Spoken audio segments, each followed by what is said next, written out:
Salut à tous et bienvenue en Burgundy. En tout cas, je sais pas comment c'est chez vous, mais nous on commence à avoir des cerises. C'est super ça, enfin moi j'adore ça. Bon, c'est pas le sujet de la conversation, on va dire que c'était pour meubler.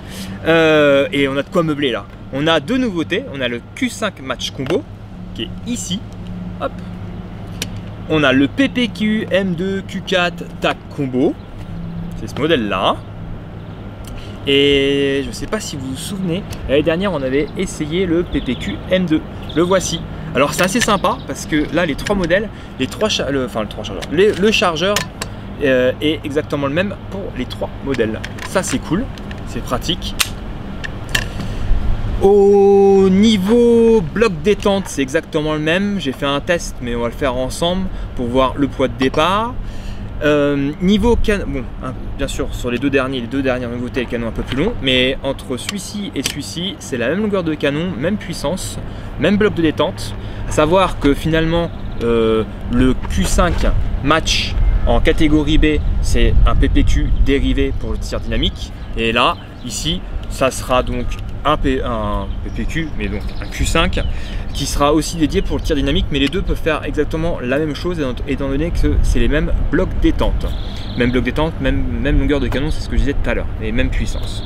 Allez, on est parti pour une vidéo bien détaillée sur ces deux nouveaux pistolets. Eh bien, on va commencer directement par une prise de poids de départ. Donc, hop. Donc là, on a le PPQ M2. Alors, oula, ça commence déjà à se faire la malle. Ça va pas le faire. Voilà, c'est parti. Alors, faut faire bien gaffe parce que faut bien appuyer sur le bas de la queue de détente. Donc 3 kg 390. On va prendre le Q5.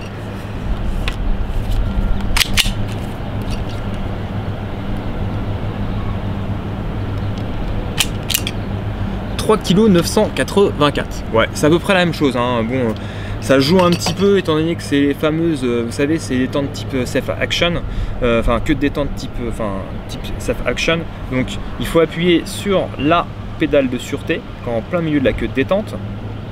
Ça désactive et effectivement avec le PS détente, eh bien, si on prend un peu plus, on va dire au milieu de la queue de détente, ça peut y jouer un petit peu. Donc voilà, c'était, enfin bon, c'est informatif hein, les poids de départ. Ok, alors là-dessus, ce qui est assez sympa, la grande différence entre le Q5 Match et le PPQ M4 Tactique, si je me trompe pas, ouais, non, PPQ M2 Q4 TAC Combo. Eh bien, ce qui est sympa sur le TAC Combo, on a un filetage qui permet de monter un silencieux. Bon, ça sera assez factice et le pas de vis, il est inversé. Ça sera assez factice étant donné que bon là c'est du CO2 hein. Mais c'est vrai que pour l'esthétique ça peut être sympa. Après donc comme ce que je disais, les chargeurs c'est exactement les mêmes. Donc calibre 4.5 plomb Diabolo. La cartouche de CO2 on la sert ici. On va regarder ensemble, on va bien sûr faire un essai. Niveau réalisme c'est pas mal du tout. On a les marquages. Les marquages, les dimensions, c'est fait sous licence Walther. Et là, je vais vous emmener directement dans le stand de tir pour vous montrer le seul petit défaut qui est au niveau de l'arrêtoir de culasse. Et nous revoilà dans le stand de tir. Alors, bien sûr, afin de respecter la réglementation avec les armes de catégorie B, parce que là, on fait la comparaison. Vous savez, j'adore faire les comparaisons quand c'est possible avec la réplique en D et l'arme en catégorie B. Et donc là, sur les 5 premières secondes, on se demande à savoir que les deux peuvent être montés avec un point rouge. Hein. Donc c'est pas le point rouge qui va faire la différence. Mais c'est vrai que là, les 5 premières secondes, on se dit lequel est le vrai, et enfin celui qui est en catégorie B et lequel est en catégorie D. Eh bien, il y a une seule pièce là qui fait défaut, c'est cette pièce là qui sert donc au démontage. Et là, ici, elle est factice. Mais sinon, c'est super bien réalisé. Hein. Numéro de série à l'arrière. La plaque, l'embase. Bon après là, ici, on a les marquages CIP et là, le calibre en 4.5. Donc, aussi, on va regarder l'histoire de la sécurité. Donc là, si on regarde bien, ici, ils ont mis une sécurité qui annule toute action sur la queue de détente. Tac. Ah oui, c'est sur ressort. Que sur le vrai, ça fait arrêtoir de culasse, et l'arrêtoir de culasse, il est ambidextre, des deux côtés. Et malheureusement, sur le Q5 Match, enfin les modèles PPQ aussi, donc c'est des chargeurs à chaîne, et donc on ne peut pas avoir d'arrêtoir de culasse. Ah bon. Mais il est quand même semi-fonctionnel du fait qu'on peut le pousser par l'action humaine. Voilà. Donc nous revoilà. Donc ouais, à mes yeux, moi, le seul petit défaut esthétique est l'arrêtoir de culasse qui est non fonctionnel. Enfin, il est fonctionnel, vous avez vu, c'est l'action de l'être humain qui va pousser vers le haut l'arrêtoir de culasse, mais il y a toujours la sécurité. Savoir que les sécurités sur les pistolets CO2, c'est obligatoire, je pense que c'est une norme. Et donc, même s'il y a une pédale de sûreté sur la queue de détente, il faut quand même obligatoirement une sécurité pour bloquer toute action sur la queue de détente. Après, le petit plus de ces deux pistolets, c'est ça qui est assez sympa, c'est les deux premiers pistolets CO2 4.5 qui disposent d'un système optique ready. Donc en fait, c'est une embase qui est ici, on enlève l'embase et on peut monter un point, enfin ils appellent ça même des micro points rouges sur le dessus de la culasse. Ça c'est super sympa et c'est la grosse mode pour les armes de catégorie B, surtout pour le tir dynamique. Donc le Q5 Match, si je me trompe pas, il livre avec 3 embases afin de monter différentes marques, genre Docter, Vector et tout ça. Et là, je pense pour un souci de peut-être facilité et coût, ils ont fait carrément un point rouge chez Umarex et qu'on monte directement. Donc je vais vous montrer comment ça se fixe, c'est super simple. Alors, en fait c'est tout simple, on a deux clés Allen.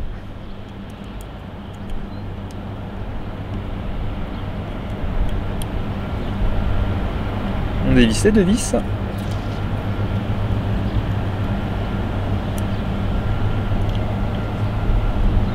Bon, vous le savez tous, hein, je suis un grand fan de goodies. Et vous avez vu, j'ai le nouveau tapis Umarex. Il est pas beau, franchement c'est la classe. Enfin moi je l'adore. Hop, bon, pardon. On reprend. Donc après, on remet le micro point rouge. On change les vis, elles sont un peu plus longues. Ça se voit, hein. On change de clé. Tac. Et vous avez vu ici, il y a deux autres filetages. Donc on utilise ces deux-là.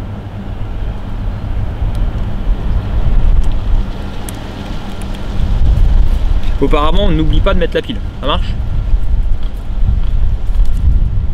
Et la pile, je l'ai laissé une pile de côté. Donc c'est du CR1632. Donc ça se trouve un peu partout. Et sur ce point rouge là, hop là, il y a un peu de vent. Ça tombe bien, on fait pas du tir de longue distance. On a donc deux intensités. On a le premier mode donc pour le couper, premier et deuxième mode où il y a plus d'intensité. Voilà ce que ça donne. C'est sympa, hein. Alors aussi je me suis dit tiens pourquoi ils n'ont pas mis les autres embases, mais oui aussi ça va de soi. On va pas mettre un Docter ou un Vector, enfin bref on est à plus de 250 €, enfin plus de 200 € au moins tout du moins le micro point rouge, donc c'est presque le même prix que la réplique, donc ça vaut pas le coup. Mais ça je trouve ça super qu'ils ont fait le pack complet. Savoir que le Q5 Match combo existe réellement. Bon, bah on a fait une petite comparaison là tout à l'heure, mais il est aussi livré avec le point rouge, on a le pistolet, bon après on a deux chargeurs en plus, mais on est plus sur le même prix, hein. Donc voilà. En termes de longueur de canon, on est sur du 101 mm pour les deux modèles. Si je me trompe pas, en termes de vitesse, on a 105 mètres secondes, données constructeur, et puissance inférieure à 3 joules. Ok, bon bah je pense qu'on a fait le tour. Rail Picatinny sur le bâti, des évents pour le Q5 Match. Ah oui, les hausses, je pense qu'elle est montée sur queue d'aronde, ok, et je crois que ça va être dérivable, là c'est fixe. Ok, ouais, bouton de déverrouillage, du chargeur ici, de toute façon on va le voir ensemble quand on va alimenter. Et culasse blowback à chaque tir, bah ça on l'avait déjà bien vu avec le PPQ M2 qu'on avait fait le test l'année dernière. Bon bah allez, on est parti pour faire un test. Nous voilà partis pour insérer la cartouche de CO2. Donc bouton de déverrouillage, clac. Donc je fais pas la même erreur que j'ai fait pour le PPQM2. Ici on a la fameuse clé Allen de cachet sur le backstrap. On dévisse, on insère la cartouche, on resserre, ça percute. Hop, ouais, faut visser assez vite. Tac.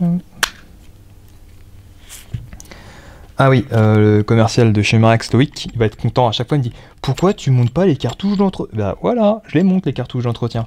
Donc à peu près, c'est préconisé de mettre une cartouche d'entretien toutes les 10 cartouches standards, à savoir que les cartouches d'entretien comportent du silicone, et un silicone qui est prévu pour résister aux températures, donc ils sont inférieures, elles sont comprises entre 0 et moins 50 degrés, étant donné que là c'est du CO2 à l'état liquide. Donc voilà, c'est ainsi. Ça qui est sympa, parce que si on met de la pâte ou quelque chose comme ça, eh bien quand on la percute, on risque de cristalliser l'espèce de graisse.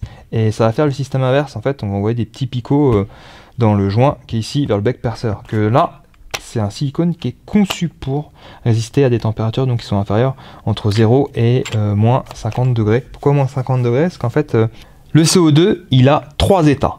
L'état liquide, donc entre moins 0 et moins 54 degrés, ce qu'on a dans les cartouches de CO2. L'état solide, au-dessus de moins 54 degrés. Et après, il y a l'état gazeux. Et donc, on s'en rend compte quand on tire, des fois on a un brouillard, une brume, et bien c'est là où l'état liquide se transforme en état gazeux, et donc il en est au-dessus de 0 degré. Ok, donc ça c'était la petite parenthèse pour l'état, sur les différents états du CO2. Eh bien on va recharger le barillet, on a déjà vu le fonctionnement, hein. Il faut appuyer sur ce bouton là, on fait tourner la chaîne et on insère les plombs. Petit conseil là-dessus, donc il conseille de mettre une goutte d'huile sur la chaîne et aussi de placer les plombs en plein milieu. Et oui, pour éviter que ça frotte. Si on est contre ici, bah, le plomb risque de frotter, et aussi de l'autre côté. Allez, on va insérer les plombs. Donc là, je vous montre comment on insère 2-3 plombs. Tac. Donc là, on fait gaffe, on pousse avec l'ongle et c'est parti. On peut faire ça bien aussi en poussant avec un poussoir. Bon, faut voir le temps.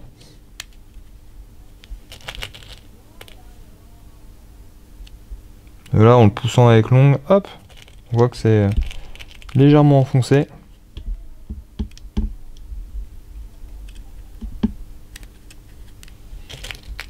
Allez, je vous reprends après quand j'ai rempli tout le chargeur.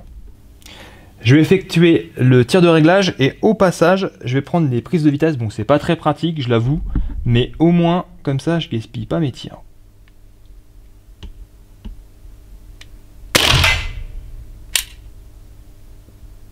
Bon, ça me l'a pas pris.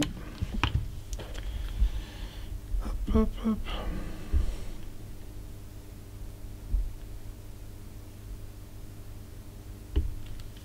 J'ai descendu la vitesse. Alors peut-être parce que ça bouge aussi. Voilà.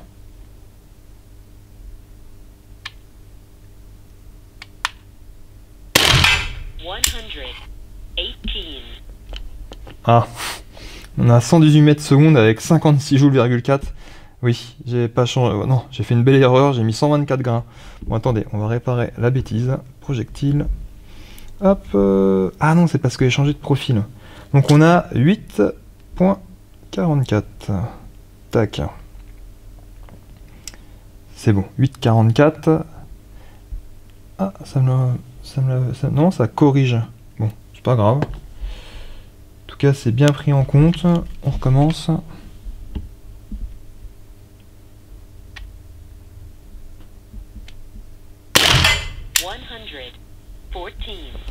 Oh, c'est pas mal, hein. Donc on a, ouais, c'est bon, ça me l'a pris en compte. 118 mètres secondes, le premier tir, 3 joules 8, 114 mètres secondes, donc on n'est pas volé, il donne à 105 mètres secondes, et on a 3 joules 5. Donc là, puissance inférieure à 3 joules, bah ça va, c'est tout à fait correct. Et j'ai tiré des plombs JSB Exact Diavolo, j'avais ça sous la main. Ok, donc là ce que je vois, c'est que je tire un peu bas. apparemment. Et c'est assez sympa parce que sur le système, là, on voit les flèches. Donc, vu que je tire un peu bas, techniquement, je dois remonter. Bon, par contre, là, je pense que ça va pas être aussi facile. Ah si, ça peut le faire. Hop. La dérive, ça a l'air d'être bon. Je vois que j'ai 3 impacts. Je sais pas si c'est le premier ou le deuxième. Allez, je retente.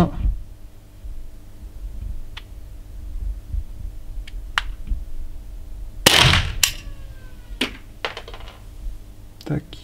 Je me trompe pas, on est dedans. Là. Allez, hop, sécurité. On va voir les tirs. Bon bah là on peut voir notre réglage. Mais il est pas trop mal. Allez, on va faire un tir pour de vrai maintenant, à 9 mètres. Parti pour un tir à 9 mètres, avec un réglage normalement qui devrait être sympa.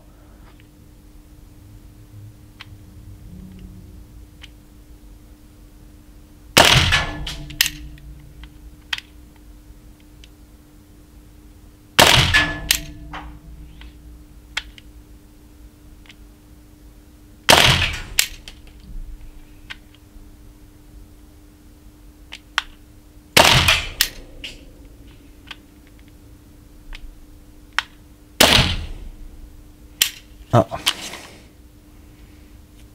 Effectivement, on n'a plus de plomb. Bon. Ok, allez, on va voir les résultats. Donc voici notre résultat à 9 mètres. À savoir que ça, c'est une cible de récup, c'est pour ça qu'il y a des autres impacts là. Je vais tenter un tir sans viseur pour voir. Allez, cette fois-ci, on fait un essai sans viseur point rouge.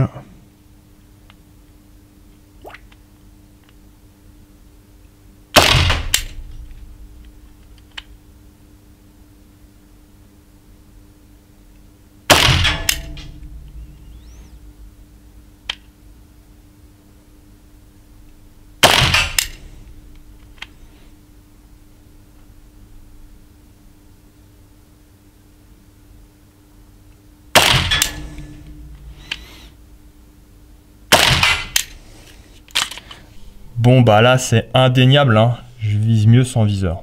Voilà. Eh bien je vais réutiliser le même chargeur mais je change de pistolet. On est parti sur le PPQ. Tac. Normalement, même bloc détente, même bloc valve, même canon.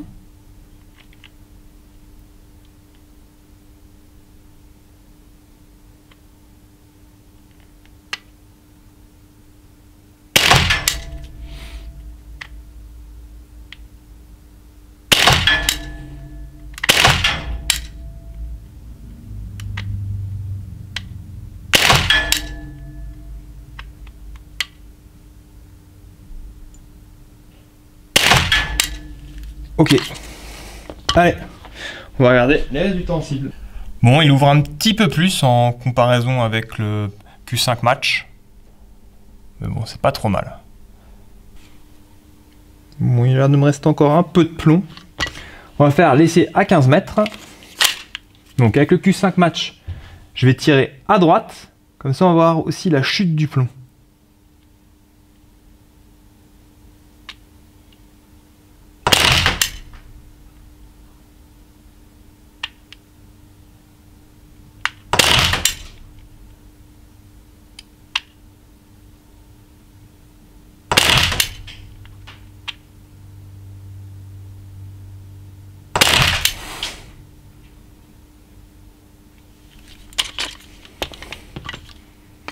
La preuve hein, que c'est bien compatible. Hein. Allez, maintenant le Q4.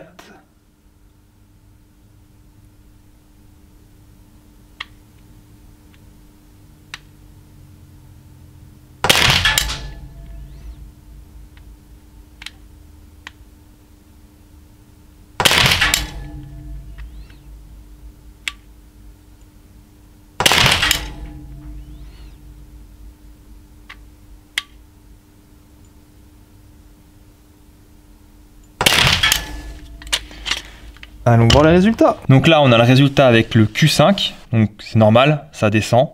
Mais ça ouvre quand même. Hein. Après 15 mètres, ça commence à être costaud quand même pour une réplique CO2. Mais au moins, ça nous donne une idée. C'est ça qui est important.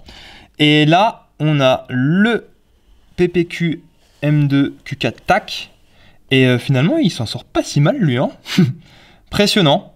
Niveau début, niveau écartement, enfin niveau spread là, avec le Q5, c'était lui le maître du jeu à 9 mètres. Et là, le Q4, il s'en sort pas si mal. Ok. Je vais vous montrer le fonctionnement blowback du pistolet, enfin même des deux pistolets. Donc là, on essaye le PPQ.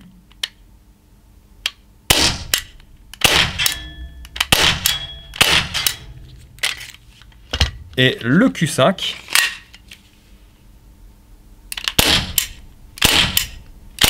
Bon, on n'a plus de plomb, mais c'était vraiment pour vous montrer le fonctionnement blowback de la culasse.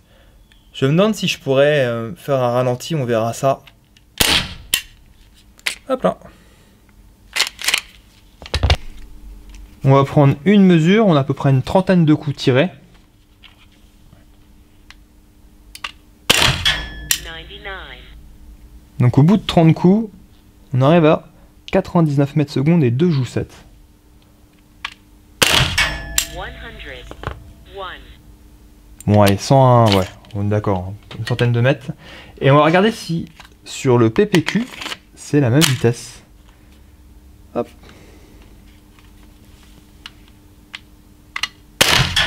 105. Ah, il a un peu plus de patates. 100. Moi non, c'est la même chose. Hein.